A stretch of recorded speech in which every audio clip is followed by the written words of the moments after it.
En primer lugar, es una alegría volver a estar con ustedes aquí en Bogotá. Bendito Dios que puedo acompañarlos unos días. Y desearía en esta noche, en esta tarde, compartir con ustedes una charla que la hemos titulado La crisis de la Iglesia, el estado de necesidad y la aplicación jurídica. Están todos al tanto, más o menos, de cómo va la Iglesia en la relación con nuestra congregación. Documentos por un lado, documentos por el otro, nuestra contra. Y hace muy poco tiempo, la Conferencia Episcopal de Panamá publicó un documento en el que afirma que nuestros sacramentos son válidos, pero ilegítimos. Y así como son ilegítimos los sacramentos que administramos,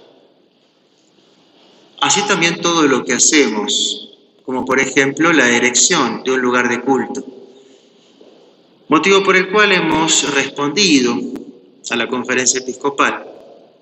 Y la conferencia de esta tarde va a ser, si quieren, una ampliación en algunos aspectos sobre lo referido en aquel entonces. Como decíamos, para aquella persona que es ajena a la realidad eclesial que vivimos, el comunicado referido, como los otros comunicados, por ejemplo, el que emitió el Obispado de México con motivo de la consagración de una nueva iglesia en Puebla, tiene visos de credibilidad, porque es absolutamente positivista, legalista. Sin embargo, encierra el defecto común a todos ellos, en todas las advertencias, a saber, que está ausente, está carente, el problema real que subyace hoy en la Iglesia y que es ineludible, a saber, que está pasando por una crisis muy grave y permanente,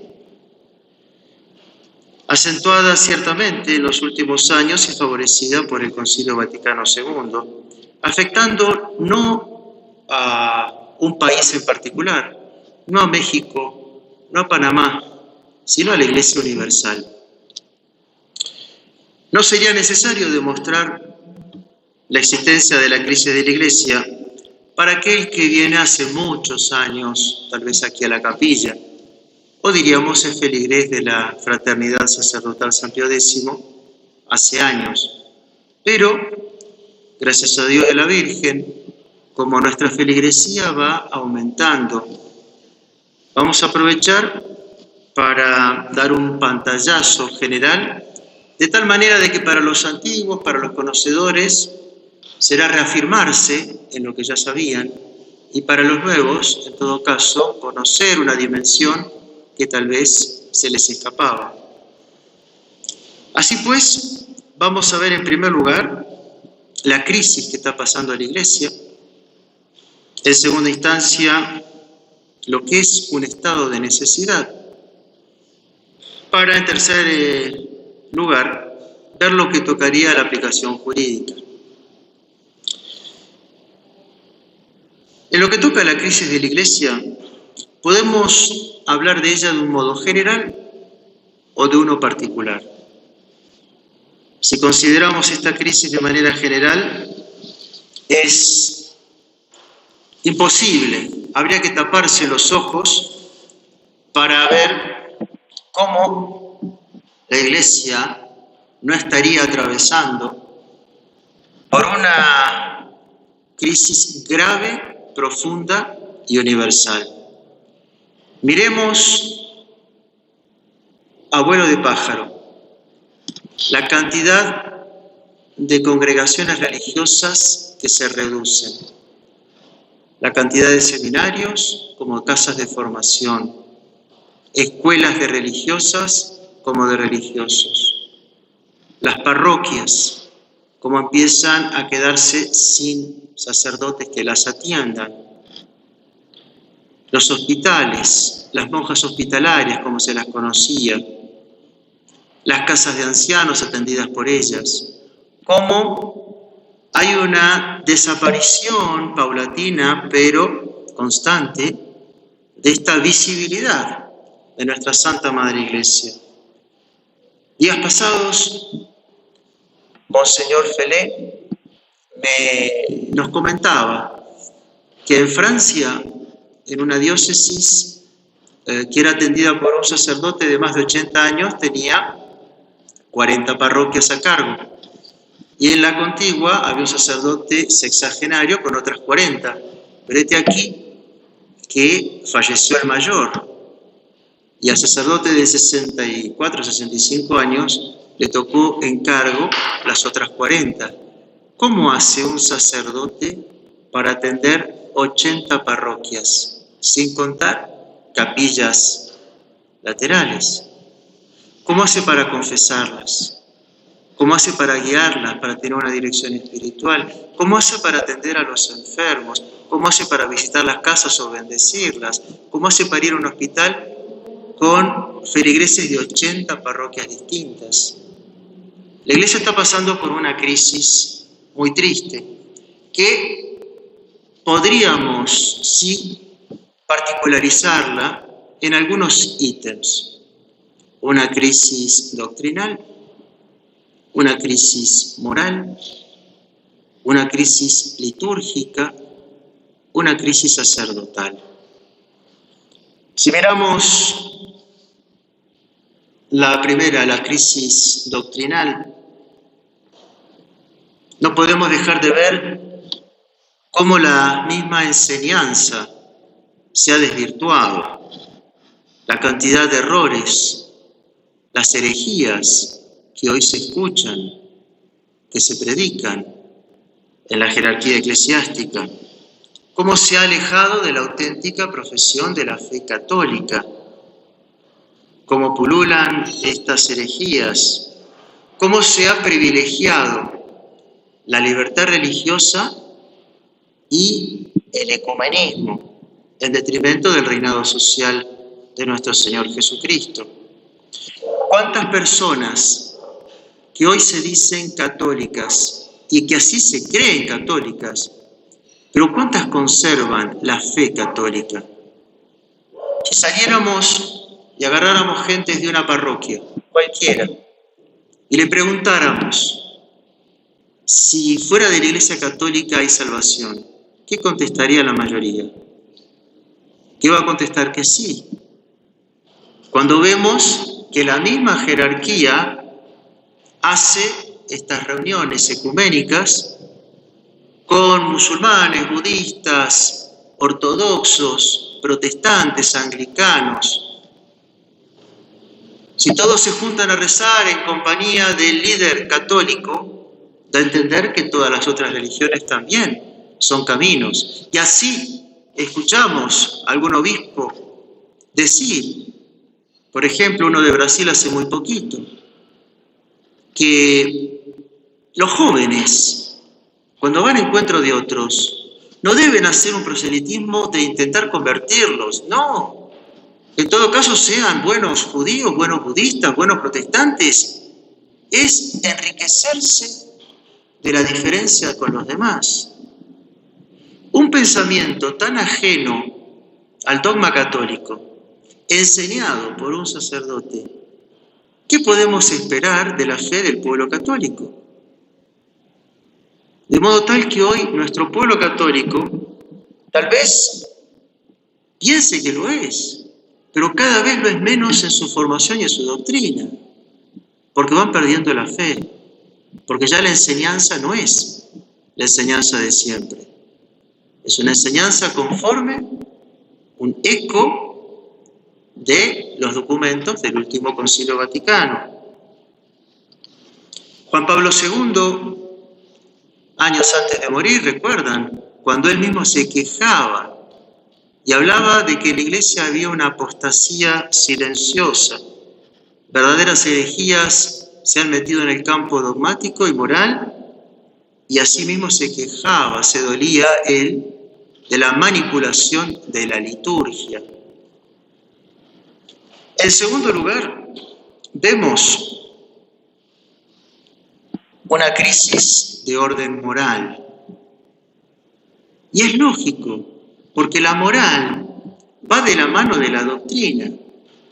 Si uno se ha vaciado de la doctrina, ¿qué moral sólida, firme puede tener?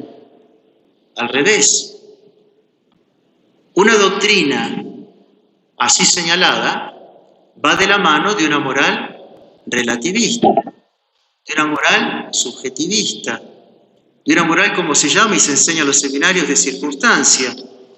Y entonces nos encontramos con esta ausencia en la Iglesia de la predicación sobre el pecado, sobre el infierno, sobre el purgatorio, mes de noviembre como estamos, sobre la necesidad de reparar nuestros propios pecados.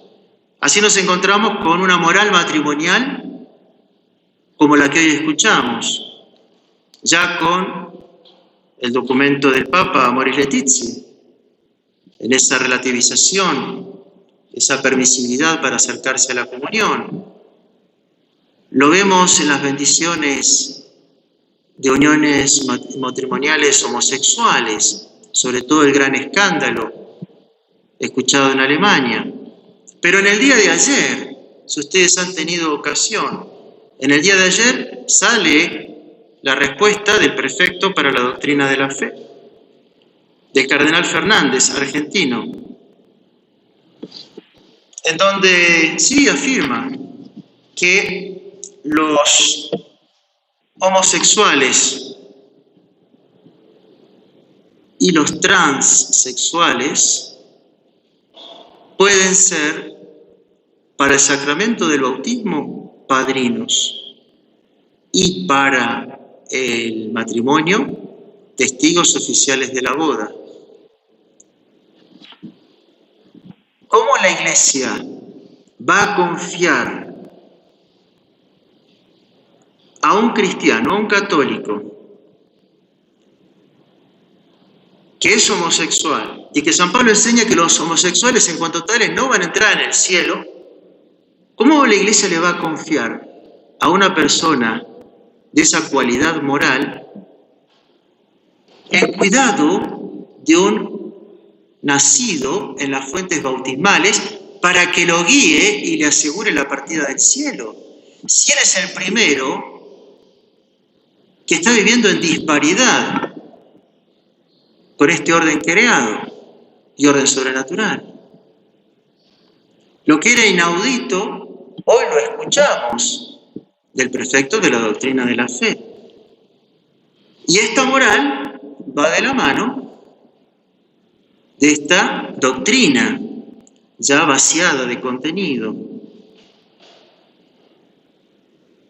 En el orden litúrgico podríamos decir cómo todas las reformas tocaron a los sacramentos, sin excepción, para adaptarlos a las nuevas exigencias ecuménicas, sobre todo el rito de la Santa Misa, que ha sufrido una transformación y asimilación pavorosa a un rito de sabor protestante y que expresa una impresionante desviación de la teología católica de la misa, tal como lo afirmaron los cardenales Ottaviani y Bacci.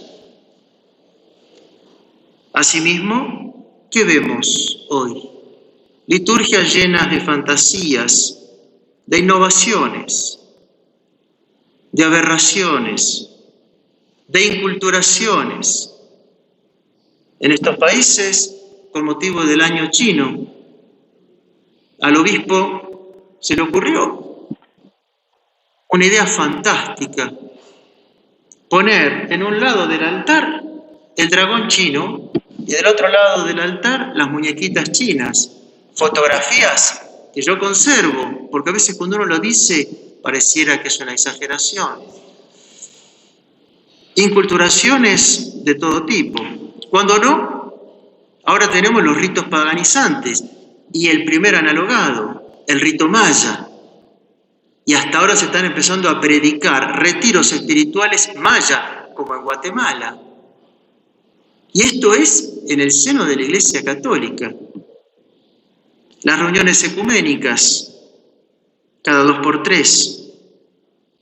Y por fin tenemos una crisis en el orden sacerdotal.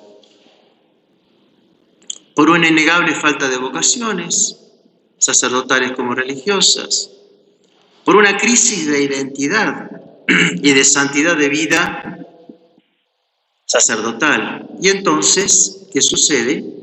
Que no solamente entran pocos, sino que vienen las defecciones, dejan los hábitos, piden la reducción o si no directamente se van a vivir de mala manera.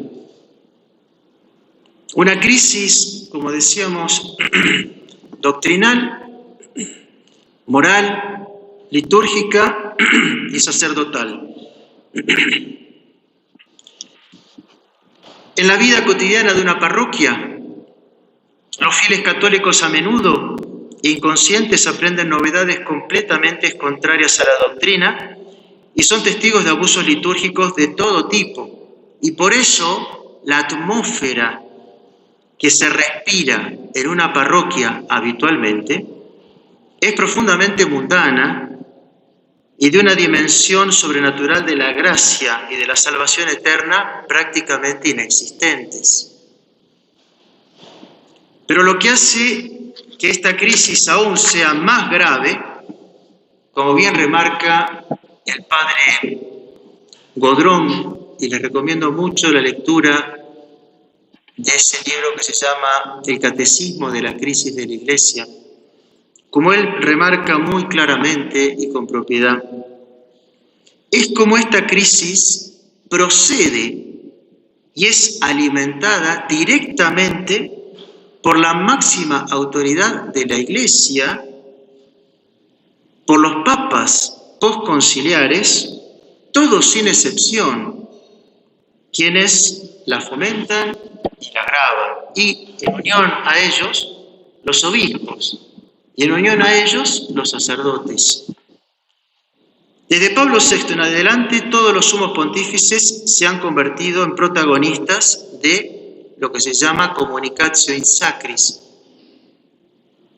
con miembros de falsas religiones, escandalizando objetivamente a todo el planeta. Recordemos que el primer encuentro ecuménico en la Iglesia en gran escala fue en el 86, Asís, por el Papa Juan Pablo II, lo que para Monseñor Lefebvre ya fue como un signo claro de que las consagraciones episcopales se avecinaban. El mismo Papa que en el 86 inaugura estas reuniones ecuménicas, lo tenemos en mayo del 99 besando y fotografiado el Corán, el libro de los musulmanes. ¿Qué piensa? ¿Qué piensa un católico de que el Papa bese el Corán? ¿Qué piensa el católico de ver al Papa en unión con todos los líderes religiosos en su entorno, juntos para rezar por la paz? Ese católico debe concluir que ese libro no es sagrado y que esos otros líderes no son la verdadera iglesia, o lo que los sentidos le indican es ese libro debe ser sagrado y esos otros líderes deben ser también valederos. Y así pues, entonces, nos encontramos con una cita hace muy poquito del Papa Francisco, cuando afirmaba que la diversidad de las religiones es la voluntad del Dios mismo. Omni diligencia demonia, dice el Salmo. Los dioses de las otras religiones son demonios. Y el Papa marca que sería voluntad divina el que haya en otras religiones. Estos elementos gravemente escandalosos tienen la característica de constituir una crisis universal y permanente desde el concilio hasta el presente. Y ciertamente no es un problema local, como les decíamos, sino un problema universal. El Papa Pablo VI, allá en el 68, decía: la Iglesia se encuentra en una hora de inquietud, de autocrítica, diríamos hasta de autodestrucción. Es como una convulsión interior, aguda y compleja, la cual nadie se hubiera esperado después del Concilio Vaticano, y es como si la Iglesia se dañara a sí misma. Año 68. 4 años después, 72, 29 de junio. Por alguna fisura, decía el Papa, el humo de Satanás se ha introducido en el templo, en la casa de Dios. Citas de común dominio para todos, pero si uno las toma para marcar que hay una crisis de la Iglesia, inmediatamente se cierran las puertas. Así pues, entonces, esta crisis objetiva, no subjetiva, esta crisis externa, no inventada, esta realidad penosa que nos toca vivir, genera como fruto, como consecuencia, un estado de necesidad dentro de la Iglesia. Significa justamente que los fieles católicos, miembros de la Iglesia, aunque tienen el derecho a recibir de ella la enseñanza de la fe y de los sacramentos, ya no pueden hacerlo en el contexto habitual de las parroquias y en general en el contexto habitual de la Iglesia postconciliar, ya que este último está viciado por errores doctrinales y sus reformas litúrgicas que no le permiten acceder a los sacramentos tradicionales. Si uno pide al obispo, más hoy, después de tradiciones custodes, que quiere celebrar la Santa Misa en una parroquia, ¿cuánta cabida hay? ¿Cuánta cabida hubo? ¿Cuánta cabida se le dio incluso con el Papa Benedicto XVI? La respuesta era cerrar la posibilidad, y así fue por todos lados. La salvación eterna de los fieles católicos privados de la enseñanza de la fe y del alimento de los verdaderos sacramentos está en peligro. Esta crisis, repetimos, no es deplorada por la autoridad papal, como lo fue en el momento de una crisis, por ejemplo, protestante, aún en la crisis arriana. A posteriori viene la condena de que el Papa no impidió que se propagara el arrianismo, pero no que lo haya profesado, no. En cambio, en esta crisis es la misma autoridad eclesiástica y la cabeza la que la van promocionando, la que la van ahondando, la que la van acrecentando. Entonces el cortocircuito de los argumentos falaces de los conservadores radica precisamente en invocar una obediencia al Papa ciega, garante de la fe, cuyo vínculo es esencial para pertenecer a la Iglesia, olvidando sin embargo que el modernista, profesando abiertamente, vicia el uso mismo de la autoridad papal y en general de la jerarquía, que aunque siempre conserva esta autoridad, se niega a usarlo para el propósito para el cual fue instituido, que es acrecentar el bien de la Iglesia, conservar transmitir la fe de siempre. De modo que la crisis de la Iglesia genera un estado de necesidad en la propia Iglesia. Pero entonces, ¿cómo se compagina con el derecho canónico, con la ley eclesiástica, que es el tercer punto de la charla de hoy? El documento que yo le refería, por ejemplo, de la Conferencia Episcopal Panameña, va a reconocer que nuestros sacramentos son válidos, pero ilegítimos. ¿Qué significa esto? La validez mira a la existencia y a la eficacia de un sacramento. Así pues, para bautizar se necesita que el agua se derrame sobre la cabeza del bautizado, diciendo las palabras establecidas. De modo tal que la validez del sacramento está ligada a elementos materiales, que son de institución divina y que no se los puede cambiar.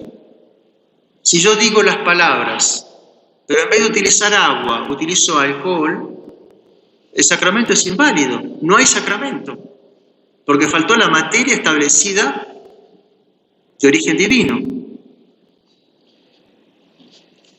La legitimidad mira a qué cosa, al cumplimiento de la ley. Se habla de legalidad como término genérico, como término amplio, legalidad, y que hace relación a una ley positiva. Pero se habla de legitimidad cuando se indica la conformidad con una ley moral y es sinónimo de bondad. Entonces la Conferencia Episcopal estaría diciendo que la fraternidad sacerdotal San Pío X administra válidamente, pero sin esta bondad, sin esta conformidad con el orden, con la ley moral.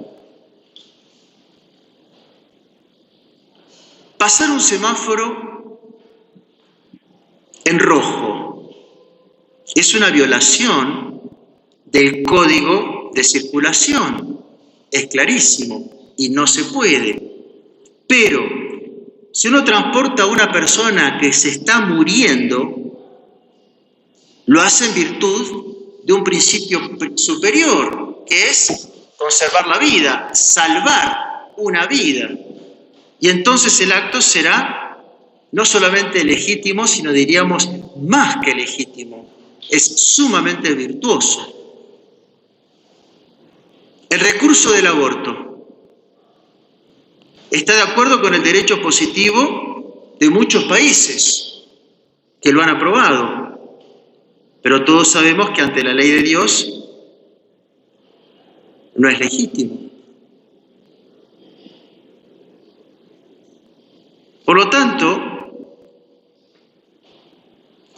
ante un estado grave de necesidad que padece la Iglesia, amparados en el mismo derecho canónico, cuyo canon 1752 está orientado al bien común de la Iglesia, que dice la suprema ley de la Iglesia es la salvación de las almas, y el 840, que los sacramentos son para la santificación de los hombres, significa que nosotros válida y lícita y legítimamente, ante este estado de necesidad gravísimo y universal de la Iglesia, podemos no solamente administrar los sacramentos, sino también hacer nuestro apostolado y establecer esta capilla aquí en Bogotá, como en el resto de los países en donde estamos. Y esto va de la mano con la validez y la licitud que en el año 88 Monseñor Marcel Lefebvre se amparó para realizar las consagraciones episcopales.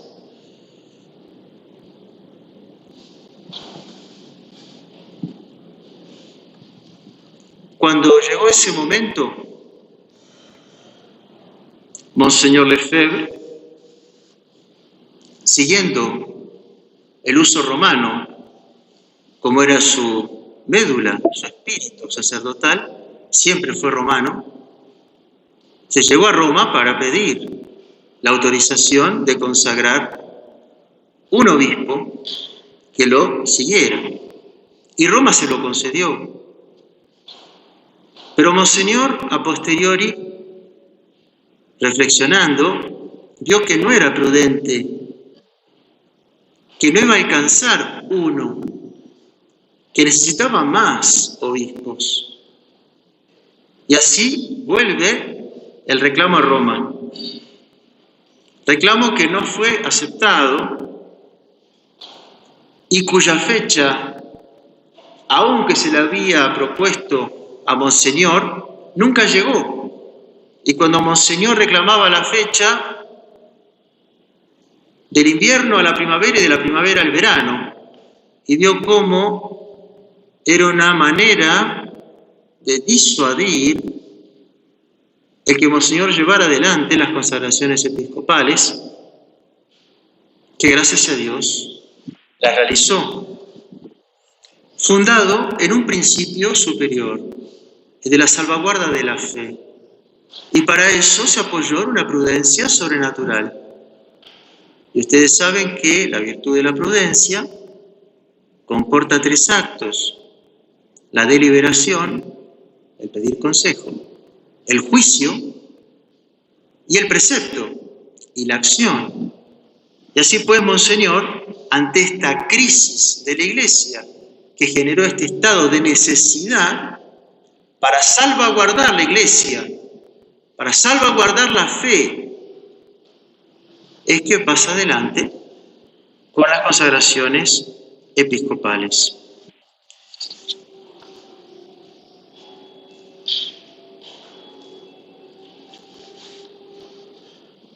Como conclusión, de nada serviría denunciar una crisis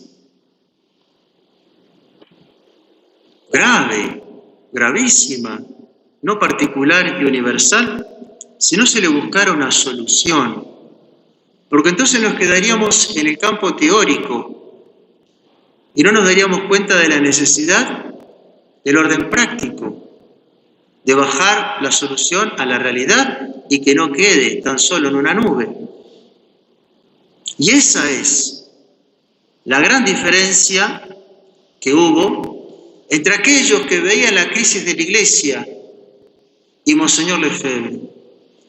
Monseñor vio la crisis, la denunció y él puso el remedio, que van a ser estas consagraciones episcopales. Se lo acusó de haber sido desobediente, pero esa desobediencia aparente fue una obediencia real al depósito de la fe, de la moral y de la doctrina, y por amor al mismo papado, para salvar a la Iglesia Católica. De modo tal que la Fraternidad Sacerdotal San Pío X hoy le permite a muchos católicos que reciban los sacramentos más allá de que no puedan estos recibirlo de sus parroquias más cercanas. Y en cierta manera suple, y nuestra misión es de suplir en esta crisis de la Iglesia la deficiencia que hay en los miembros y en los ministros de la Iglesia en lo tocante a la fe, a la moral y a los sacramentos. Lo que para los conocedores de los asuntos canónicos modernistas, obispos, es inquietante, es decir, el gran número de fieles que llegan a las capillas de la Fraternidad San Pío X decepcionados por la Roma neomodernista, es en realidad el signo del sensus fidei y del auténtico sensus ecclesiae, todavía presente en la Iglesia Católica. El vínculo jurídico y canónico fundamental para la visibilidad de la Iglesia pasa después si la fe está en peligro.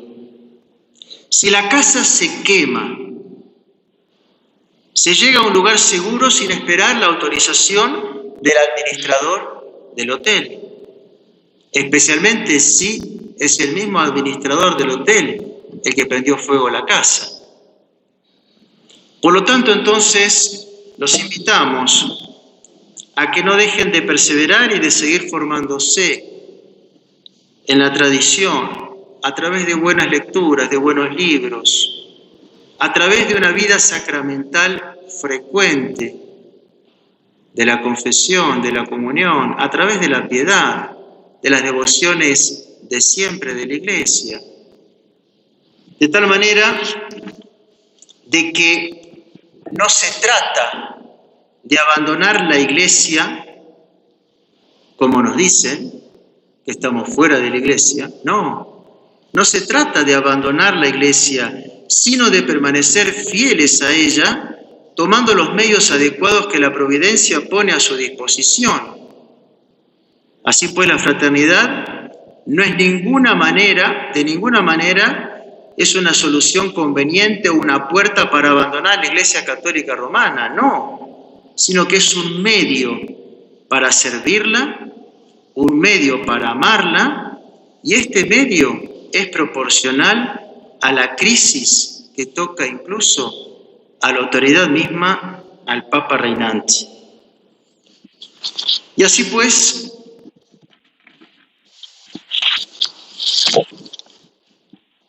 estas razones son las que van a justificar todo lo que hace la fraternidad.